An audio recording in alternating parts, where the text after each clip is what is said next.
É um prazer mais uma vez estar com os irmãos. Eu que agradeço o convite, a disposição de sempre generosamente ceder o púlpito. Eu sei que isso é generosidade do reverendo Biso, e para mim é uma alegria.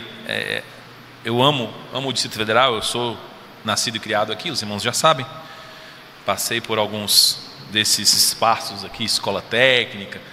Minha esposa morou muitos anos aqui no Riacho Fundo, que é logo em frente. Então, para a gente é sempre bom estar aqui novamente, né? E eu fico feliz todas as vezes que eu tenho a oportunidade de estar aqui com os irmãos.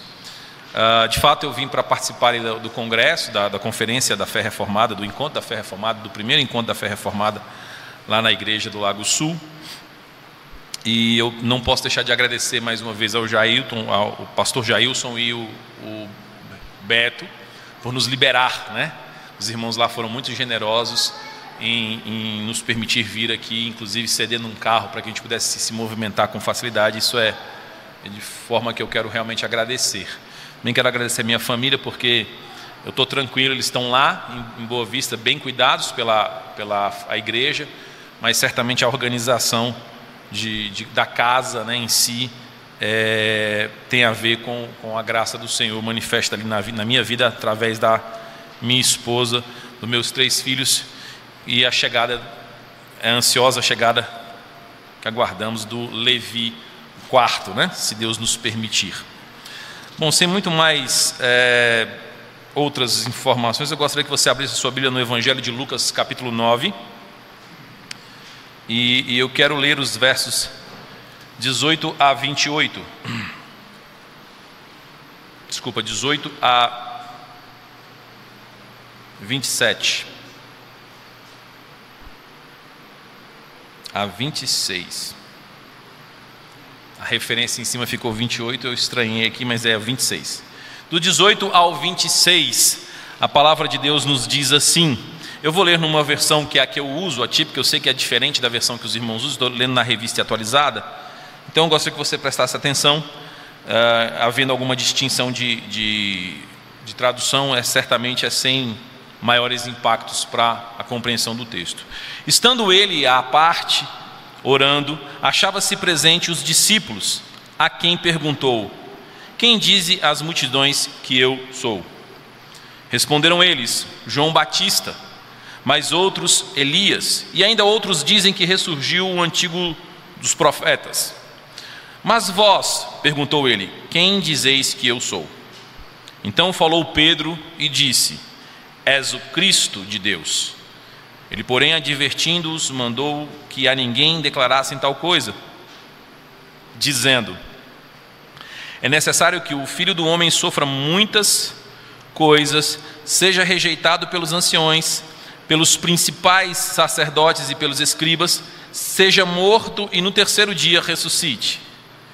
Dizia a todos: se alguém quer vir após mim, a si mesmo se negue, dia a dia tome a cruz e siga-me.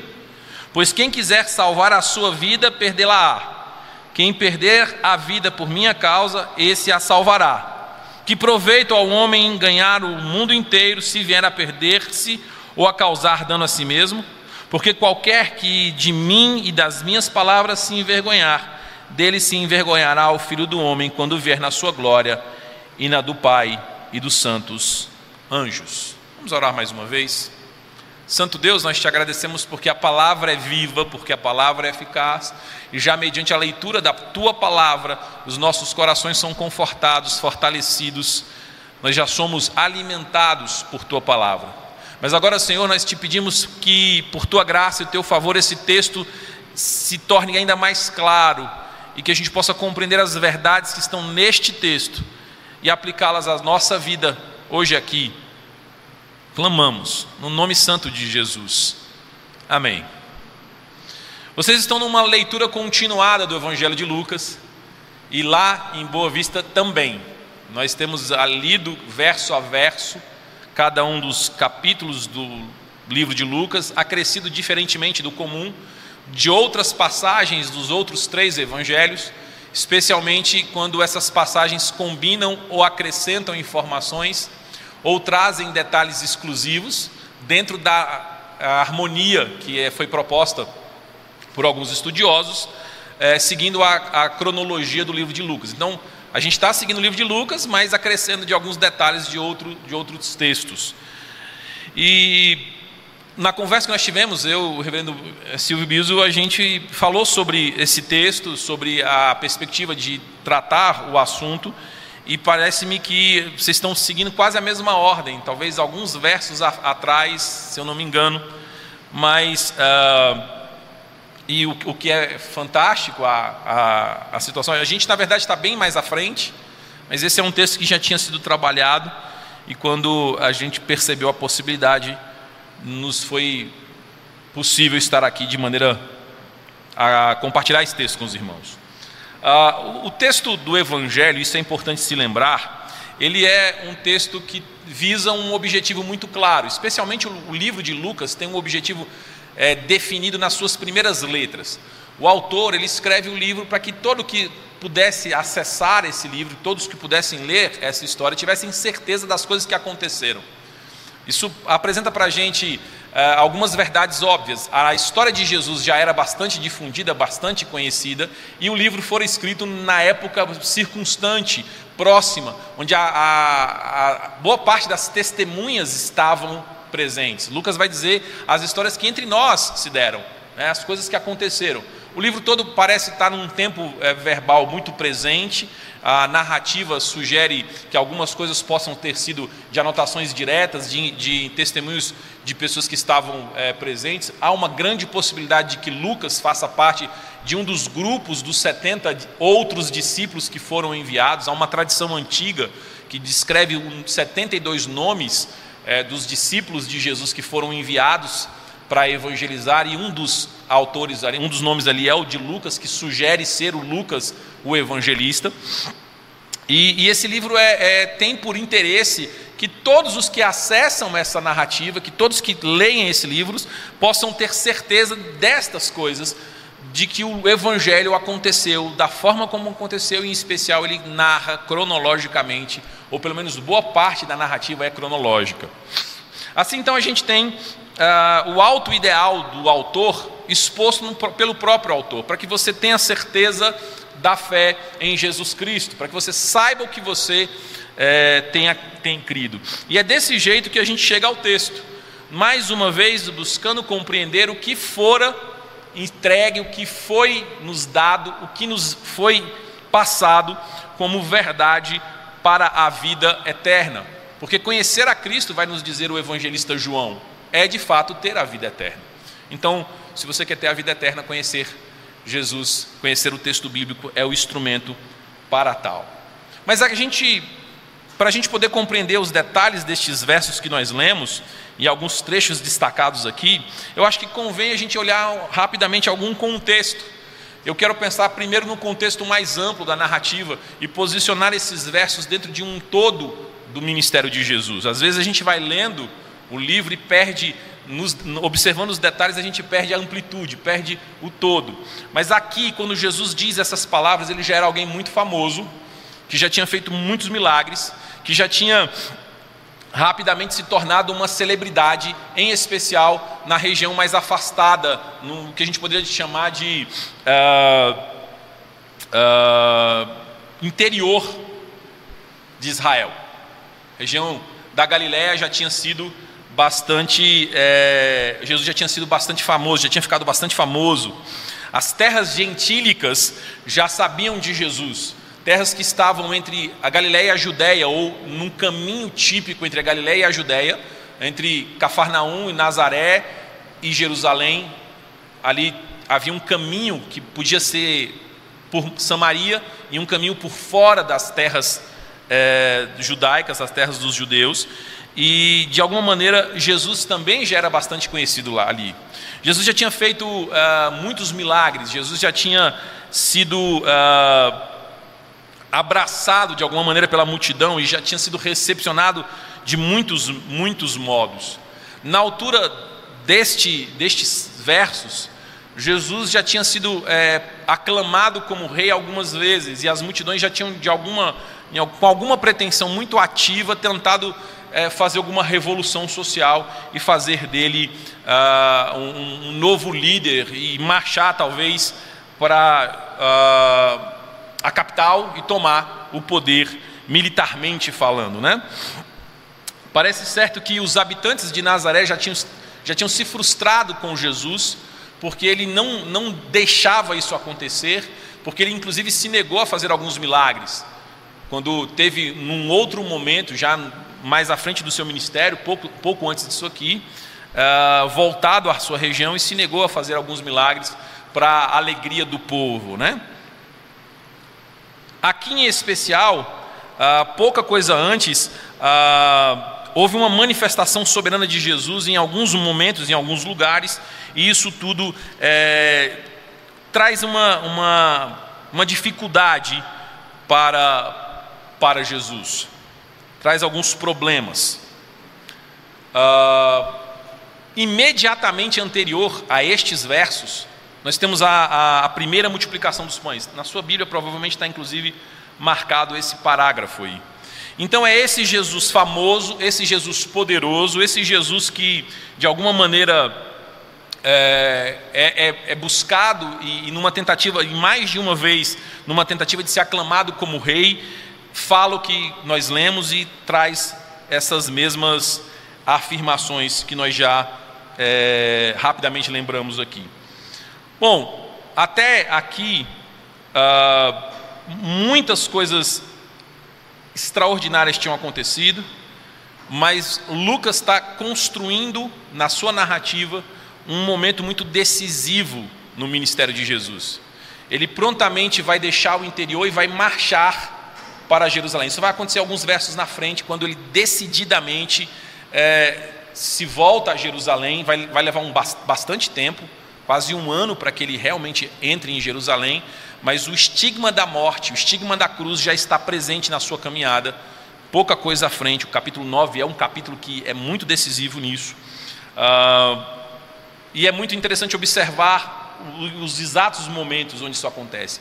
Houve uma grande multiplicação de pães e peixes, houve um movimento bastante intenso, provavelmente aqui perto, pouca coisa antes, pouca coisa depois, houve um acirramento entre Jesus e a multidão, quando ele se nega a fazer alguns milagres, quando ele se nega a afirmar como sendo o próprio o Messias, e especificamente esses versos vão tratar desse assunto, e parece que então Jesus começa a perder alguns dos seus seguidores que vinham caminhando com ele do interior e chegando às beiras da parte da Judéia, né?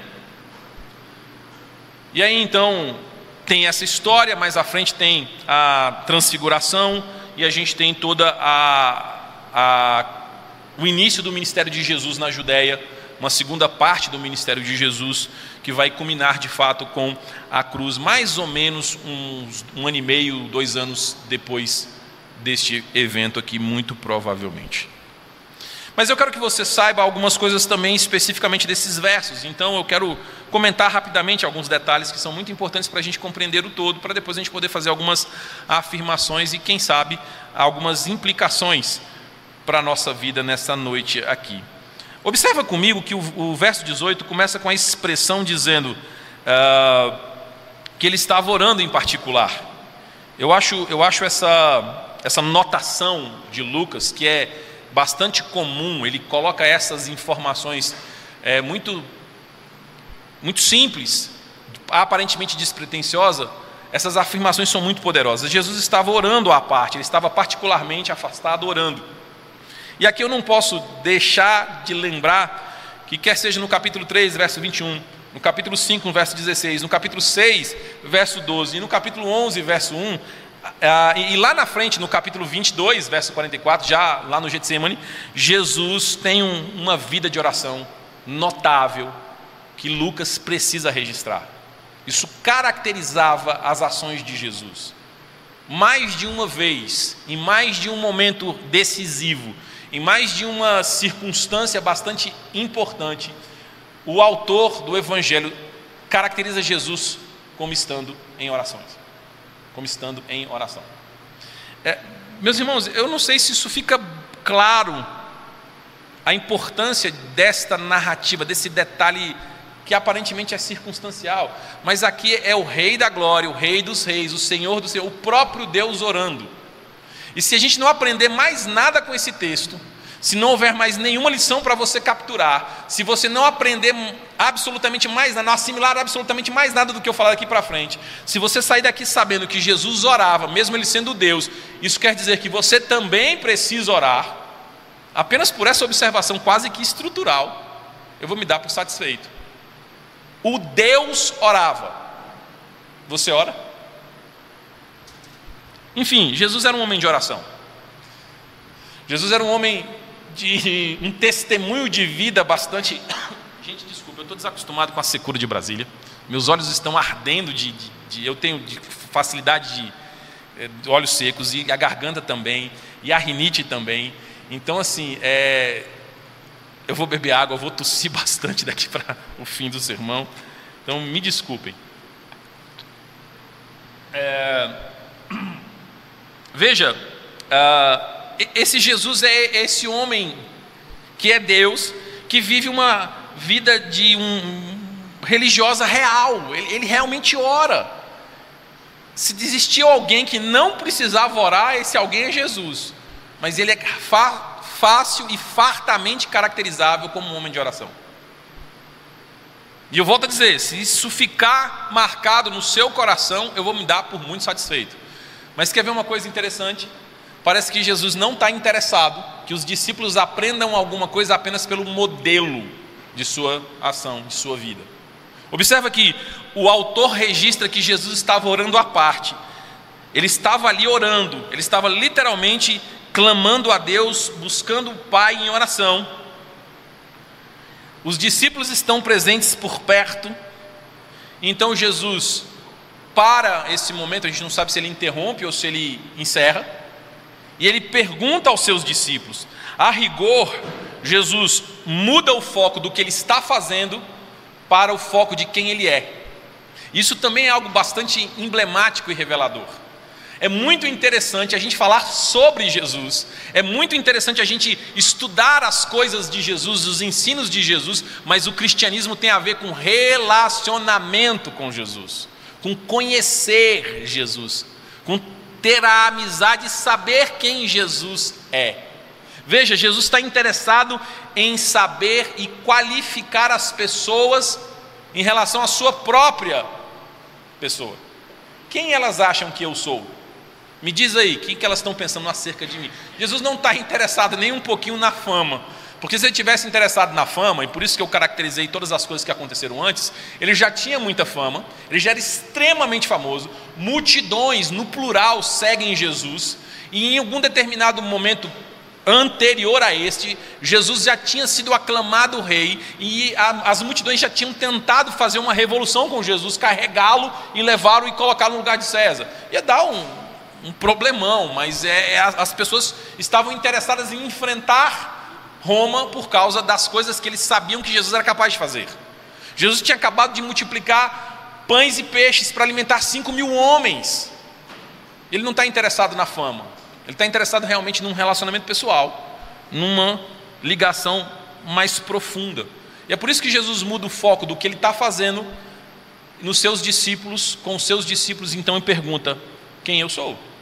E Jesus então passa a olhar deixar de olhar o que ele ensinou, o que ele fez, e agora ele quer saber o que as pessoas pensam dele. E ele começa perguntando: o que eles estão dizendo sobre mim? O que eles estão falando sobre mim? E ele continua, depois que ele tem algumas respostas da massa, de grupos distintos, de pessoas mais ou menos conhecedoras da palavra, e a gente vai ver isso aqui rapidamente. Ele se volta e pergunta aos seus discípulos: quem vocês acham que eu sou?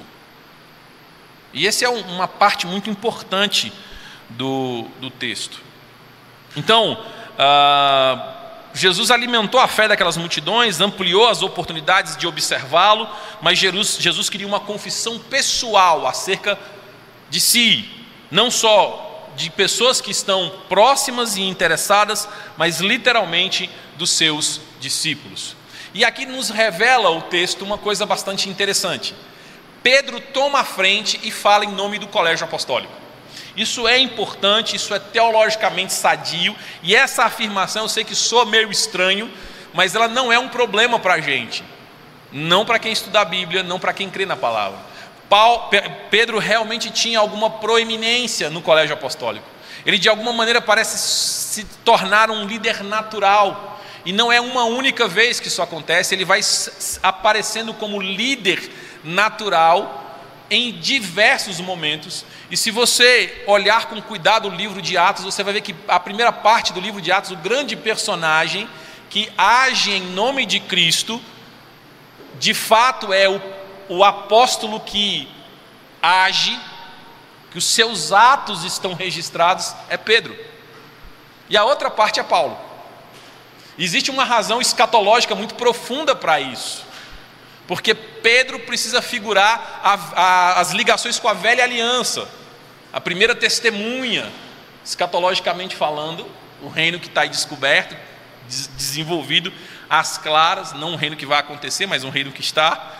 E uma segunda testemunha, eu não estou dizendo, por favor, deixa eu colocar isso aqui de outra maneira, eu não estou dizendo que Paulo e Pedro são as duas testemunhas do Apocalipse, eu estou fazendo uma referência àquela situação como a testemunha que é a velha aliança, a igreja primitiva, os judeus convertidos, e a outra testemunha que são os gentios, a igreja gentílica. E nesses dois personagens é que vão se construir as ações do Espírito Santo na vida da igreja, os atos dos apóstolos e o livro da Bíblia que não terminou de ser escrito, digamos assim, que continua, porque os atos daqueles apóstolos permanecem até agora, tendo seus frutos, e nós aqui inclusive somos frutos destes apóstolos, destes atos. Fato é que Jesus parece compreender, ou parece que valida uma proeminência de Pedro em falar em nome do grupo. Isso não quer dizer que Pedro era o primeiro papa, ou foi o primeiro papa, e que ele tinha uma autoridade sobre os outros apóstolos. Isso inclusive está fartamente registrado no livro de Atos, quando os 12 que eram reputados por colunas da igreja se encontram com Paulo e falam, conversam, pensam e decidem juntos, embora Pedro tenha sido, em alguns desses momentos, uma espécie de representante que falava em nome deles. E então, Pedro falou, essa construção que está aí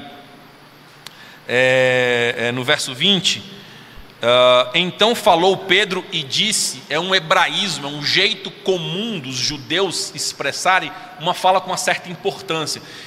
Eles conversaram, eles cochicharam, então Pedro falou, ei, eu sei a resposta. Ele tomou a frente e disse o que de fato precisava sair como resposta. É mais ou menos isso que aconteceu. Não foi que Pedro tomou a frente e simplesmente respondeu e todo mundo, puxa, Pedro, mas era alguma coisa em nome do grupo, como se o grupo respondesse. Veja, a pergunta é no plural. Jesus não pergunta, ei Pedro, o que você acha? Ei André, o que você acha? Mas é, o que vocês acham? E vocês? Quem dizem que eu sou? Quem vocês estão dizendo que eu sou? Então Pedro, representando o colégio apostólico, responde, tu és o Cristo de Deus. Numa outra ocasião, em Mateus, você vai ver essa mesma narrativa, essas mesmas importâncias, esses mesmos textos. Mas surpreendentemente, a narrativa continua dizendo para a gente que Jesus adverte os seus discípulos, de novo, plural, não advertiu só Pedro. Ei Pedro, não conta para ninguém não, tá? Ele disse, não digam isso, advertindo-os, no plural, disse, a ninguém declarem tais coisas. Vocês não devem falar isso agora. Jesus falou com o colégio apostólico, com os seus discípulos mais próximos, vocês não devem informar isso. Isso é muito surpreendente. Se de novo Jesus quisesse fama, se Jesus estivesse interessado em juntar pessoas, era muito evidente que ele, assumindo a posição historicamente desejada, você vai ver mais à frente fariseus questionando Jesus porque ele não afirma ser o Messias, por que ele não assume logo que ele é publicamente o Messias, e Jesus não lhes dá a conhecer essa bênção de Cristo afirmar-se como o Messias. Mais uma vez aqui Jesus pede para que seus discípulos ainda não divulguem esta novidade, ainda não divulguem que o Cristo é Jesus. A ideia de tu és o Cristo de Deus você é o escolhido, você é o Messias que fora prometido por Deus. Jesus não quer ser alvo, objeto de um sistema, de uma ação revolucionária, de um movimento revolucionário. É por isso que ele não quer que se divulgue, porque naquele momento o que aconteceria era exatamente a certeza daquelas massas de que deviam abraçar Jesus e colocá-lo no lugar de César, e morra quem morrer, brigue quem brigar, e o que a gente quer mesmo é que César deixe de reinar sobre nós. Mas Jesus quer algo mais. Jesus quer ser conhecido também como Salvador das nossas vidas. A obra da cruz ainda não havia sido completada. Jesus não tinha cumprido o papel para o que ele mesmo veio cumprir. A libertação não era política, a libertação era espiritual. Cristo não pode ainda se manifestar como o Rei dos Reis, Senhor dos Senhores, porque havia coisas que precisavam acontecer. Isso deve nos ensinar, assim, en passant, a ter paciência com as coisas. Deus tem os seus planos, os seus projetos, e Ele vai fazer todas as coisas chegarem em um determinado tempo para que se cumpra o seu propósito, não antes, não depois. O texto continua, e eu quero esclarecer algumas outras coisas para no final a gente fazer algumas inferências. Você precisa saber que quando Jesus fala que é necessário que o Filho do Homem sofra, ele está falando de modo simbólico, mas já bastante claro da sua cruz. Veja, no verso 22 ele vai dizer: é necessário que o Filho do Homem sofra muitas coisas, seja rejeitado pelos líderes religiosos, pelos principais do povo de Israel, pelos técnicos da religião, seja morto e ressuscite no terceiro dia. Na narrativa de Lucas, Jesus descortinou o que ia acontecer para os seus discípulos, falou com todas as letras, não deixou escondido nenhum traço do que iria acontecer. E se você lembrar dos discípulos no caminho de Emaús, você vai ver que eles estão cegados por uma incredulidade, e quando Jesus, que ali ainda não se apresenta de forma reconhecível para aqueles dois discípulos, provavelmente um casal, no caminho, e vai de Moisés até os profetas, demonstrando que era necessário que o Cordeiro de Deus, que o Messias padecesse muitas coisas, mas que ele mesmo ressuscitaria ao terceiro dia. E aí então só quando Cristo movimenta o Evangelho de forma visível, a ceia do Senhor, partiu o pão, é que eles então entendem o que está acontecendo, e eles então são capacitados a compreender a verdade, e eles percebem que é Jesus que está ali diante deles.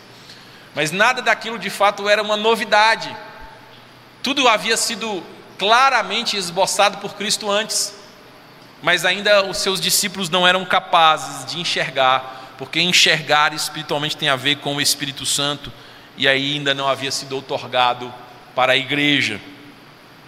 Então veja, Cristo deixa absolutamente claro a necessidade de morrer na cruz. A pregação de um Cristo crucificado se torna o alvo do ministério de Jesus, ou é o alvo do ministério de Jesus. Falar disso é a coisa que mais importa para a igreja. Por isso ainda não era a hora de fazer os avanços missionários. Por mais que Jesus falasse do reino às multidões, inclusive enviasse as ovelhas perdidas de Israel, 70 e depois mais 70 discípulos, por mais que Jesus tenha passado por algumas terras estrangeiras e ali escolhido algumas ovelhas que não eram do aprisco dos judeus, ainda não era o momento de se pregar o arrependimento para a remissão dos pecados de todos, porque Cristo veio cumprir uma missão, e essa missão não podia deixar-se no segundo plano. E então Jesus faz uma curva no comentário. Eu gosto muito de Lucas, porque Lucas trata os assuntos que são aparentemente, e a sua Bíblia provavelmente divida o verso 23 do verso 22, trazendo com um novo parágrafo, como se fosse um assunto distinto. Lucas não trabalha dessa maneira, ele simplesmente vai narrando coisas e a gente que se vire para ver as relações e entender por que elas estão ligadas. Mas olha só o que está acontecendo. No verso 23, Jesus está dizendo que se alguém quer vir após mim, ele acabou de falar com seus discípulos que não é para eles divulgarem, mas eles sabem da verdade. Jesus é de fato o Messias prometido. E agora Jesus está transitando do quem vocês sabem que eu sou para o que vocês precisam fazer. O que vocês sabem para o que vocês devem fazer. O que eu espero que vocês compreendam para o que eu espero que vocês façam. Essa transição é muito interessante porque é tudo que a Bíblia propõe. Ela nos informa algumas coisas para que nós sejamos responsáveis em fazer algumas coisas. Para que a gente possa fazer ter algumas ações, tomar algumas ações certos da nossa responsabilidade. E Jesus então fala àquele grupo que acabou de confessá-lo como o Messias, onde ele acabou de informar, é isso mesmo, mas isso é algo para vocês, ainda não é para todo mundo, existem outras coisas que precisam acontecer, o ministério vai terminar com a minha morte, eu serei morto, é lógico, Cristo afirma categoricamente a sua ressurreição, mas é importante você agora saber disso, disse Jesus. Vocês querem me seguir? Vocês querem continuar me seguindo? Vocês querem continuar meus discípulos? Vocês estão interessados? Então agora vocês precisam tomar algumas atitudes, vocês precisam negar a si mesmo, vocês precisam tomar a cruz de vocês, e isso quer dizer diariamente, vocês precisam efetivamente andar atrás de Jesus. E esse andar atrás de Jesus significa literalmente suportar o sofrimento que Jesus antecipadamente já falou que suportaria. Ele está dizendo assim, não vai ser outra coisa que vai acontecer com vocês não, vocês também serão mortos, vocês também serão crucificados, vocês também serão perseguidos, vocês também serão odiados. É necessário que você assuma esse compromisso agora. É necessário que você se identifique então com Cristo, siga Cristo também nestas situações. E Jesus traz o porquê, está aí no verso 24. A razão é porque se alguém tentar salvar a sua própria vida, ele vai acabar perdendo. Mas se alguém colocar a vida à disposição de servir a Deus e abandonar-se nas mãos do Senhor, literalmente a sua vida será salva. E Jesus termina o verso 26 dizendo que se alguém que conhece, que ouviu, que ficou sabendo, se envergonhar de assumir essa posição, essa postura, literalmente se negar a se oferecer ao martírio, se não imitar Jesus Cristo se dispondo a morrer morte de cruz, então naquele dia, aquele último dia da ressurreição, que também vai ser para a gente, naquele dia, no reino triunfal, quando Jesus vier em sua glória, ele também não os reconhecerá, nem diante do Pai, nem diante dos anjos. Veja, a narrativa termina literalmente dizendo que as coisas vão se encaminhar para a segunda vinda de Jesus, hoje nós já sabemos assim, e que a gente nesse período então tem que se dispor a viver como um Cristo que caminha certo para a morte lá na cruz. Toma a sua cruz e segue a Jesus. É isso que significa a transição que Jesus está fazendo, de quem vocês sabem que Ele é, para o que Ele quer que vocês façam. A verdade, meus irmãos, é que inicialmente Jesus leva os discípulos a relatarem diversas opiniões acerca do próprio Cristo. A verdade é que o povo, as multidões, tinham muitas impressões de Jesus. As pessoas assimilavam algumas coisas. Ele é um ótimo profeta, ele é um fazedor de milagres, ele é um dos grandes nomes da antiguidade que ressuscitaram ou que reencarnaram. E esse é um detalhe muito interessante para provar que mesmo pessoas que estão de boa fé interessadas em Jesus podem carregar superstições terríveis que vão perverter a fé. O fato de você ouvir alguém dizer que ama Jesus Cristo não implica que a pessoa conheça Jesus Cristo. As pessoas estavam interessadíssimas em Jesus Cristo e essas diversas opiniões eram conflitantes. Jesus não podia ser um profeta, não podia ser um outro profeta, não podia ser nem reencarnação de um profeta.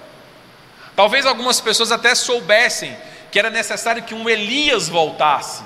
Já havia essa certeza. Um outro profeta tão próspero ou poderoso como Elias. Esse nós já sabemos pela leitura do Evangelho que é o próprio João Batista, que tinha algumas características físicas similares, mas isso é um assunto para outro estudo, para outro momento. Mas as pessoas acreditavam em muitas coisas acerca de Jesus. Isso põe para a gente um termo bastante definido sobre a fé. Não interessa o quanto você acredita, não interessa quanto você está disposto a pagar com a própria vida pelo que você acredita. O que importa é acreditar na coisa certa. A fé verdadeira é que importa.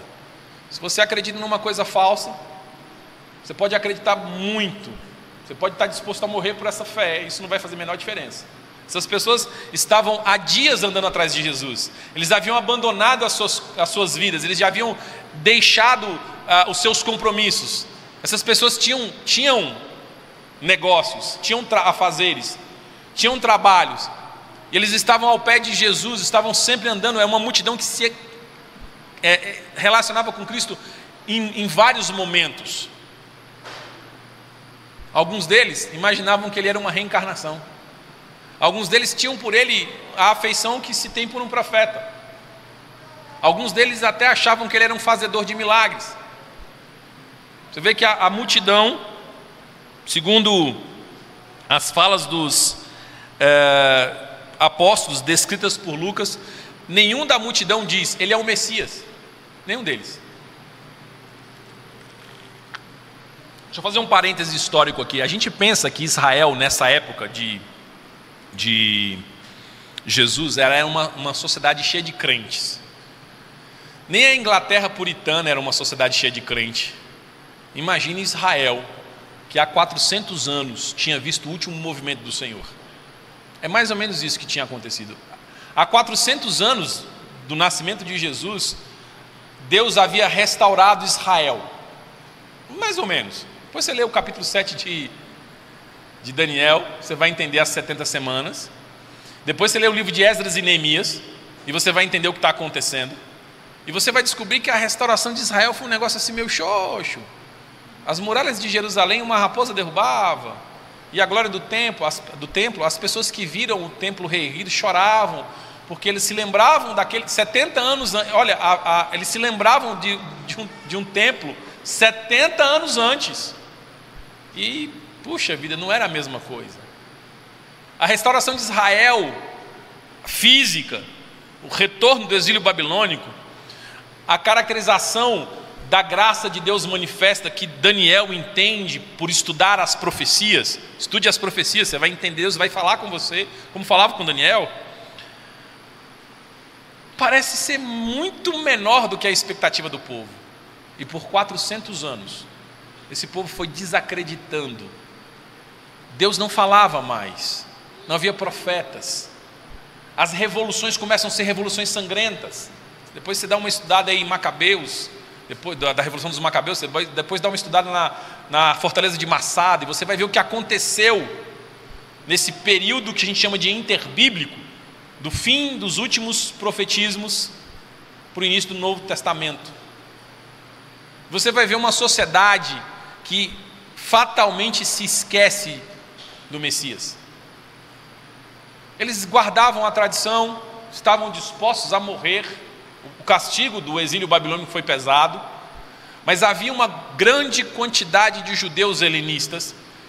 E para você ter uma ideia, quando Jesus assume o seu ministério público, nós temos 2 sumos sacerdotes. Isso não era uma coisa normal. O sumo sacerdote, na prática, Caifás, ele era apenas o genro do sumo sacerdote de verdade.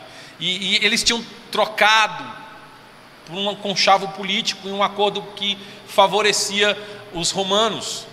Havia uma liderança dos judeus, dos principais judeus, e essa liderança estava em ligação direta com os fariseus, para tentar pacificar a coisa, para a nação permanecer. Esses dois grupos, eles divergiam profundamente de ideias, de conceitos, de pensamentos. Os judeus helenistas queriam se tornar gregos, e eles se indispunham com os fariseus que mantinham a tradição religiosa, porque aquela tradição religiosa impedia que os judeus se tornassem plenos cidadãos romanos.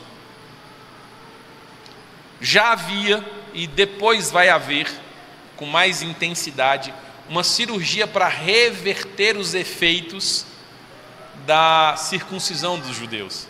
Parece um negócio meio louco isso, né? Isso lá no século -1, mas já existia, uma tentativa de apagar os traços característicos da aliança, porque esse povo não acreditava mais em Jesus, não acreditava mais no Messias. Por isso que a multidão fica muito empolgada, vê um fazedor de milagres que ninguém pode contestar. Esse pessoal parece que sabe o que está fazendo, porque vocês vão lembrar de um grupo de exorcistas que parece que vendiam esse serviço de exorcismo, tomar uma surra de alguns demônios. Vocês vão lembrar que isso era uma ocorrência. Vocês vão lembrar que no tanque de Betesda havia alguma manifestação, ou pelo menos a história de alguma manifestação sobrenatural. Então o povo não estava sedento de milagres. Não é que não aconteciam coisas extraordinárias, mas que não havia uma manifestação clara da glória de Deus. A voz que clama no deserto é o retorno de Deus falando com o seu povo, de novo do deserto para a capital, para Jerusalém. E é muito interessante esse parêntese histórico, porque quando então Jesus começa a fazer milagres, as pessoas começam a pensar em tudo, mas a própria multidão não está disposta a reconhecê-lo como o Messias prometido. Quem está disposto a reconhecer Jesus como a promessa de Deus, o faz porque foi o próprio Espírito que o revelou. Vai nos dizer, especialmente Mateus, em relação a essa mesma passagem. Tu és o Cordeiro de Deus. Tu és o Cordeiro de Deus. Enfim, a questão é que a opinião pública sobre Jesus não era de um reconhecimento de seu senhorio, mas de uma possibilidade de alívio das dificuldades geopolíticas. Parece com alguém, ou por uma circunstância que a gente vive hoje. A gente procura um salvador da pátria. A realidade, meus irmãos, é que só os 12, só o grupo dos seus discípulos, pelo próprio Espírito, podiam realmente perceber que Jesus era o Messias. Depois que Jesus ouve o eco da opinião dos povos, das multidões, e ouve da boca de Pedro a declaração em nome dos discípulos, um vigoroso e pessoal testemunho vivo de que que Jesus é o Cristo de Deus, o Cordeiro de Deus que tira o pecado do mundo. Tu és o Cristo, Filho de Deus vivo. Tu és Cristo, segundo Marcos. Tu és o Cristo de Deus, segundo Lucas. Tu és o Santo de Deus, segundo João. Essa mesma narrativa. Depois dessa confiança, ou dessa confiada confirmação, dessa confissão, de quando então, agora, pelo Espírito de Deus, o homem é capacitado, curado a enxergar quem Jesus Cristo é, a próxima coisa que Jesus Cristo faz é deixar absolutamente claro a trajetória de sofrimento que ele precisa encaminhar. A glória de Cristo não se dará antes de um sofrimento intenso. Isso vai assustar alguns discípulos, isso vai trazer uma tristeza, uma consternação, vai haver até uma repreensão da parte de alguns deles, mas é importante entender que Cristo é um servo que está disposto a servir com a sua própria vida, e se você é um cristão, não há outra opção para você a não ser essa. Literalmente Jesus propõe para os seus: neguem a si mesmo, despidam-se das suas boas vontades, dos seus bons desejos, dos seus bons amigos e dos seus bons afazeres. Dê a Deus a sua vontade, as suas inclinações, aos seus desejos. Negue-se a si mesmo. Então siga-o. Literalmente significando viver como se não nos importássemos com o que acontecerá conosco. O texto vai descrever de uma outra maneira exatamente essa ideia. Se você não estiver disposto a se perder, não vale de nada. O que adianta fazer alguma coisa se efetivamente você tentar preservar aquilo que você não tem como guardar?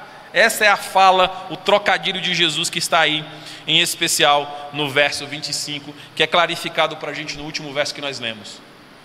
Cuidado, porque se você me negar, se você negar o meu direito sobre você, se você negar sua vida para mim, eu negarei a minha vida para você. O que adiantou você tentar salvar a sua vida e causar o pior dano possível? Porque talvez o seu corpo seja destruído, talvez, mas certamente a sua alma será preservada. Mas ai daquele que perde o corpo e a alma, ou pior, salva o corpo e perde a alma. Que adianta ir inteiro para o inferno? Que adianta ir inteiro para o inferno? É lógico que negar a si mesmo não necessita martírio autoimposto. Não quer dizer se mutilar, não quer dizer se machucar. Tomar a cruz sobre si não é carregar uma doença, uma enfermidade ou uma desgraça pessoal. Aquele seu marido não é a sua cruz, viu, minha irmã? Pode ser até um espinho na carne, mas certamente não é a sua cruz. A cruz é literalmente a mais infame de todas as penas. O pior tipo de morte é assumir a condenação, é assumir sobre si, literalmente, que você está morto e merece a morte.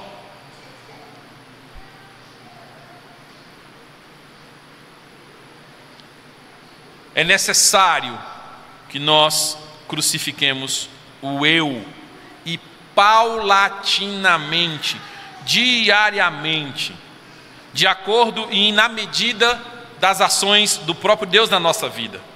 Para cada passo, para cada etapa da nossa vida, é necessário que literalmente nós gastemos a nossa vida por causa de Cristo.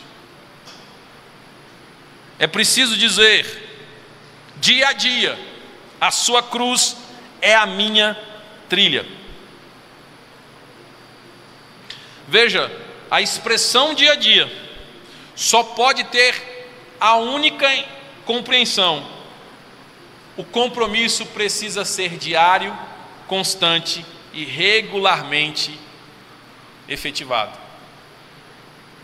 Você não tem outra opção a não ser morrer para você mesmo, para você poder viver para Cristo e com Cristo. A disposição de um seguidor de Jesus é literalmente contribuir com a sua própria pessoa e trilhar o mesmo caminho do Mestre, e literalmente viver, e se for penoso, tanto faz, literalmente como um condenado que carrega a cruz. Não há qualquer dúvida da morte que nos espera. Esse é o entendimento do que Jesus está falando aqui. Está disposto a morrer pela causa. Seguir o caminho de Cristo. Literalmente percorrer a via crucis. Cada instante, cada traçado, cada passo que inexoravelmente levou Jesus para a cruz precisa ser trilhado por mim e por você. Não se trata, vou dizer de novo, de um auto-martírio, de uma auto-flagelação, mas de um abandono e da mortificação pessoal, especialmente pelo meio da santificação. Literalmente é a atividade de se tornar mais e mais parecido com Cristo, fazendo morrer o nosso velho homem e os nossos desejos e juízos carnais.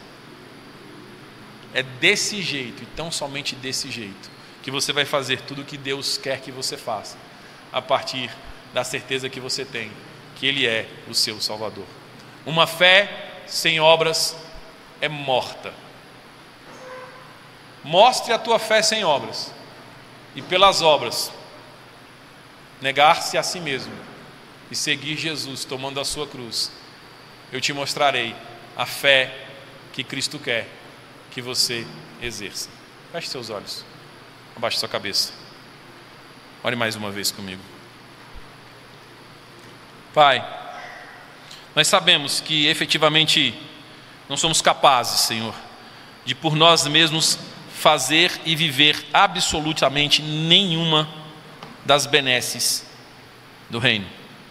Nós por nós mesmos não somos capazes, Senhor Deus, de empreender nenhum trabalho que seja agradável aos teus olhos. Sem ti, Senhor, nem mesmo a nossa mortificação é um fato. Por isso o martírio de Cristo, para que na sua morte nós tenhamos vida, a sua tortura, justiça seja feita por nós. Assim, Senhor, te pedimos que os efeitos da morte substitutiva do nosso Senhor Jesus estejam sobre nós. Clamamos no nome santo de Jesus, para que nos perdamos, Senhor Deus, nos percamos nas tuas poderosas mãos, para que nos abandonemos sob os teus cuidados, que descansemos nos teus braços de amor. Pai, nos ajuda a negar os nossos desejos, as nossas vontades, a mortificar a nossa carne e andar segundo Jesus. Só há esse preço que um discípulo pode carregar. Só esse preço que um discípulo pode pagar. Clamamos, Senhor Deus, põe sobre nós este peso, suave fardo, cobra de nós esse preço, que vale muito mais, Senhor Deus, do que a nossa vida passageira, porque em tesoura para os céus. É em nome de Cristo que pedimos isso, pelo que também dizemos amém. Amém.